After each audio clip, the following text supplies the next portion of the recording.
Spider-Man: Far From Home is the latest installment of the Marvel Cinematic Universe to hit theaters, finally putting a close to Phase 3. Like, seriously, it was only double the size of the first two phases, so that took long enough.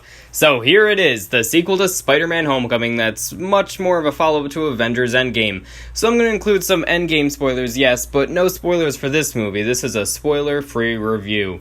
So essentially, a lot of this is about who the next Iron Man is going to be following Tony's death, and this responsibility all falls on to Peter Parker, who doesn't quite know if he's ready or not.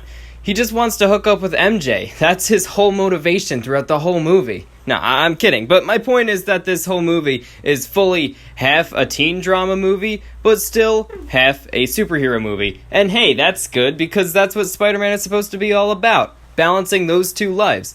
So, Tom Holland still continues to nail both Spider-Man and Peter Parker just as well as Homecoming had him do, but this gets unfamiliar to an ordinary Spider-Man movie when the setting takes us to all new locations in Europe. As fresh as it is to take Spider-Man out of New York City, it's generally rather fresh to the MCU as a whole, and I think they take advantage of this, which is especially visible in their use of the soundtrack. Speaking of which, Michael Giacchino returns as the composer, allowing for many new renditions of the now more familiar Spider-Man theme that was in Homecoming. I dig it. So, what else does this film have to offer? Well, let's question its intention. It wraps up the third phase and sets up the fourth, right? So I'd say they mostly did a good job with that, although the movie still focused much more on itself, rather, and therefore didn't do as much as it could there. However, that's probably for the best. Mysterio is introduced here, and the villains of the movie are the Elementals. This is rather obscure from the comics, though Mysterio is a big-time Spider-Man villain from the comics. This is the part where I'm going to do a spoiler that's really no surprise. Just a warning for those who are completely unfamiliar with the comics.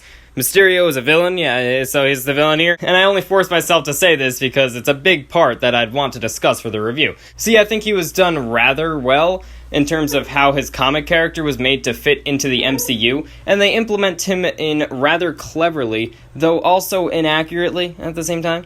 He was fun to watch and certainly made for some thrilling and visually enthralling action scenes, though here's where a complaint of mine comes in. Mysterio comes across as a villain with such a similar story and motive to literally all three Iron Man movie villains and the first Spider-Man movie's villain.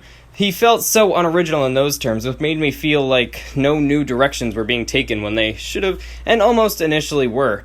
Aside from that, the movie does kind of make big strides, though it treats it like so little, and I feel like some things that were big were almost undermined. I don't know, that's more minor, but back to the good stuff, the movie is overall very fun, engaging, and actually proves clever in several ways you'd have to watch to know. Ultimately, I believe the quality of the film was pretty much the same as Spider-Man Homecoming, and I loved most of what it had to offer. Looks like this should keep fans of the MCU still wanting more, even after such a strong conclusion done by Avengers Endgame. So, that's pretty much it. That's what I got to say. I'd love to hear what you guys thought if you've seen it down in the comments below. And, that wasn't really that much of a spoiler-free review when I told you. You get it. Alright, thank you very much for watching. Please remember to like, comment, and subscribe, and stay tuned for lots more videos coming real soon. Bye-bye. I'm gonna have a big one. Bye.